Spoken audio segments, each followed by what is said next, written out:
Episode 5 opens with Professor McPherson teaching her class about Themyscira and acting like your typical college lesbian, obsessing over other lesbians.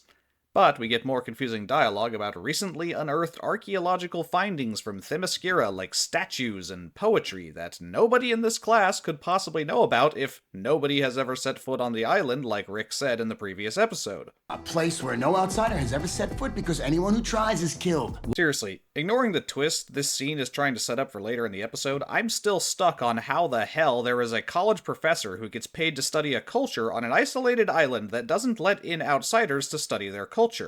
How can she possibly do this job? And we do get confirmation later in the episode that Professor McPherson is real, she's really a professor, and she does really study and teach a class on Amazonian culture. To me, this all comes off as an attempt by James to get in some world building without actually thinking about the specific details of how this piece of the world affects a whole bunch of other pieces. There's so many unanswered questions about the status of the Amazons in this world. Who all knows about Themyscira and how do they know it? Did Diana tell the world every single thing about her homeland despite the Amazons being wary of outsiders? We keep getting told that nobody is allowed to go there, so we know McPherson hasn't been there, so how does she conduct her research? Do the Amazons send their precious ancient artifacts in the mail to be studied by outsiders? Because that defeats the purpose of not allowing people on the island in the first place. Is everything she knows about the Amazons and their island from third-hand accounts from other people in the world who claim to have interacted with the Amazons or to have Amazonian artifacts or knowledge of their culture? Because without first-hand confirmation from the Amazons, anything anyone else says about the island could all be fake. Is that what James is actually trying to tell us here? That McPherson's work is all bullshit and that this college is a scam and that nothing she says is accurate? That would have been a clever twist, and fairly accurate to modern academia. But no, instead we get a completely different twist to invalidate this woman's credibility. It's almost like James took the words world building a little too literally. See, if the whole world is aware of Themyscira, that means I've built a world where it exists. I'm a professional writer. But it doesn't make any sense how you've built it. People simultaneously know everything and nothing about the island. It is both real and mythical.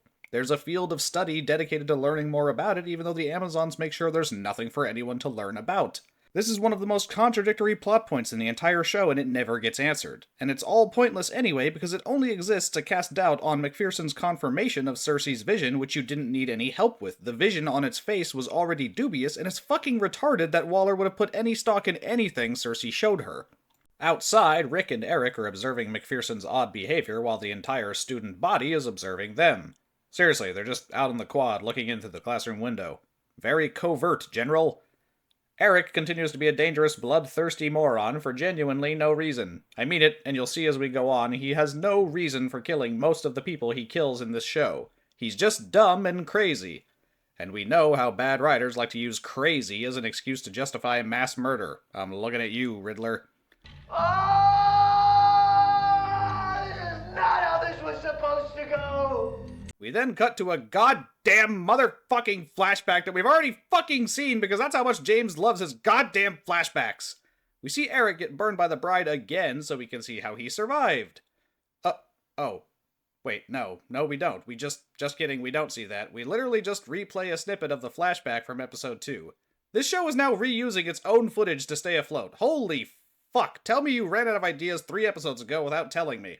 And as further evidence of that, we repeat the fucking scene from episode 1 of the team arriving at the airport in Bakulistan, and Alexei drops this fucking gem on us. For 100 years in isolation, we have no problems in Bakulistan. Then, we open communications with Americans, and within weeks, it's nothing but threat. 100 years in isolation, bull fucking shit. You have cars and telephone poles and laser jetpack mech armor. Stop trying to convince me they're a poor country. Gretchen, stop trying to make fetch happen. It's not going to happen. Also, he specifically named a bunch of 90s and early 2000s references in the first fucking episode for a dumb fucking joke that James thought was so fucking clever but shouldn't have existed in the first place because it involved threatening to kill Rick, the guy here to fucking help you. We are so much like Americans, yes? Loose! We pull pranks like Jamie Kennedy experiment. We do the Super Bowl shuffle. We like to say, "What's up?" I have question for you, Skeleton. Where's the beef? Clara Peller, one of the greats. Enough, Alexei. They have not been isolated. Why the fuck can't you remember your own fucking writing, James? You get paid money for this!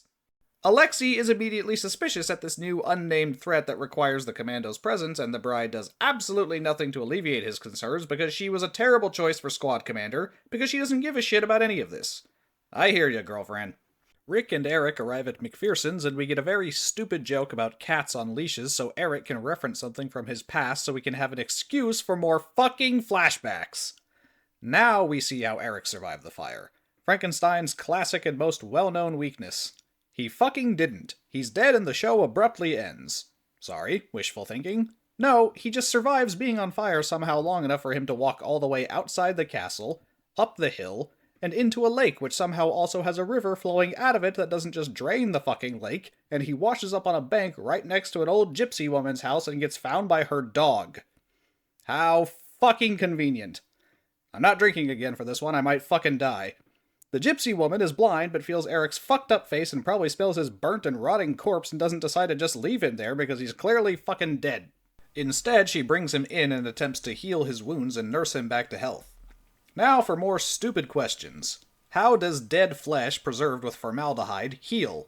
I know I've concluded that Eric and the bride are more or less human, but the show still portrays them as being made of dead flesh, so how does one heal burnt, rotting skin? Don't fucking know, and neither does the show.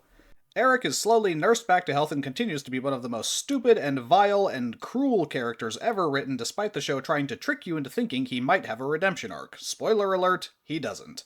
You are blind?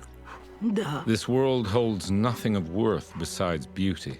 If I were blind, I would kill myself. Oh, my. The beauty of my bride. That is what keeps me going. Neither Mary Shelley's creature or Grant Morrison's variation of the same was ever portrayed as such an irredeemable piece of shit. Inside the house, Flagg discovers McPherson's body and concludes he was right about it all being a setup. But rather than calling Amanda to have her cancel the assassination mission, he calls the princess, the person he's been unsuccessful in reaching every other time he's tried to call her. But this time, by sheer stroke of luck, he reaches her in time to warn her so that the show can continue its pointless existence. Then McFakeson comes home, and there's actually a funny exchange between Flagg and Eric for once. Hide!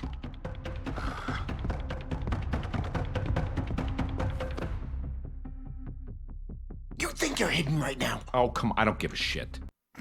I agree, Eric. Especially about your bullshit, gay-ass fucking flashbacks. You know what? No! I'm not doing it! And I don't care! It literally doesn't add shit. The gypsy loves Eric and he's a fucking asshole. Moving on.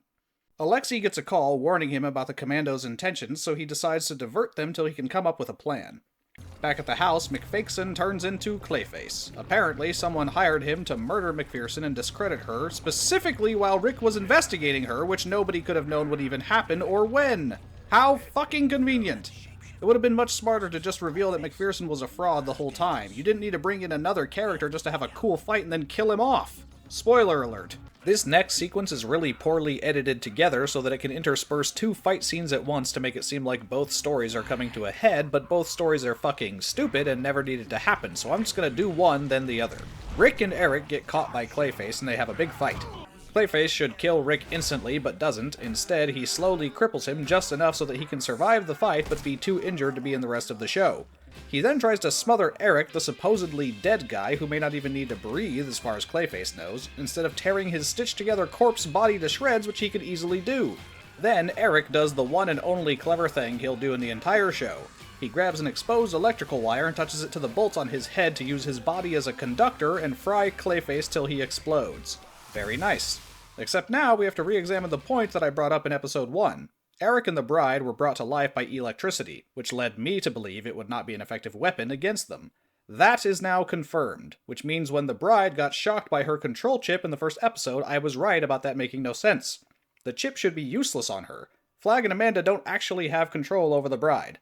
I have been vindicated, this show was dumb as fuck from the jump.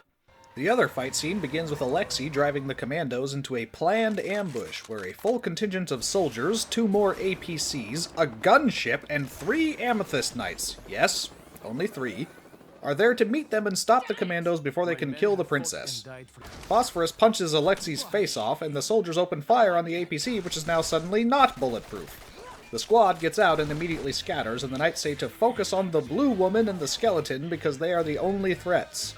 A, you're correct about the threat level, which is bad news when the enemy can tell that half your squad is useless. B, you're incorrect, because the bride is not blue. She's green. Nina is blue.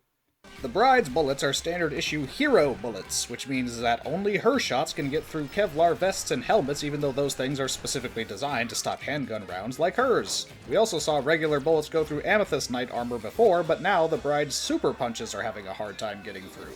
Fuck consistency! Then Dr. Phosphorus decides to throw more inconsistency on the pile because he fucking hates me. He gets naked, seemingly for no reason, but then we get one. He is about to get so hot and so radioactive that it melts 50 caliber bullets, a tank shell, and right through the fucking moving tank itself. Oh my god! Okay, first off, that was dope.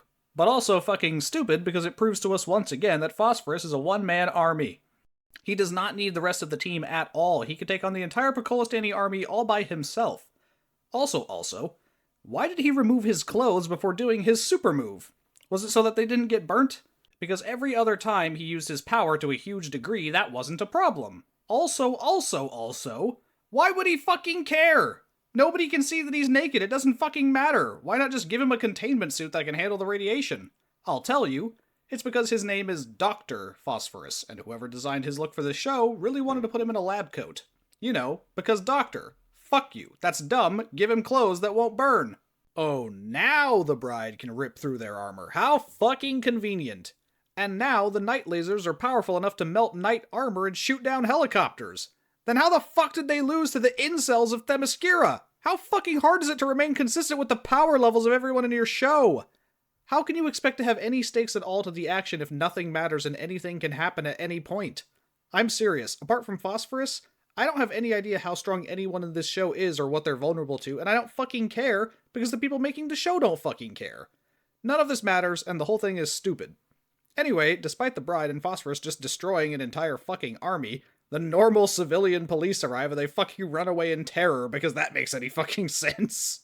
Flag tells Eric to tell the bride the truth and then dies, but not really. He could have just called Amanda, but everyone in this show is retarded. Flashback! Eric leaves the gypsy to find the bride, but decides to kill her first for no reason other than to be a cruel prick. The end. Sergei and the princess have a conversation about the Commandos and the threat they pose. They have this conversation in complete privacy, so there's no need to lie about their intentions, and she says that the Commandos have been misled by their own government into trying to kill her, but that they have no choice because of how dangerous they are, and they must be hunted down and executed. Now, keep that in mind, because later on, these two are going to have a part to play in the conclusion of the show and the big reveal that is supposed to shock you. Right now, it seems very much like Cersei was lying and that she had Clayface pose as the professor to mislead Amanda into killing the princess for no good reason. As far as any reasonable person can tell, the princess does truly seem to be innocent. That will change, but that is a conversation for the next two videos, I'm sure. Goodbye for now, and I will see you next time. So if you're from Africa, why are you white? Oh my god, Karen, you can't just ask people why they're white. Why are you gay?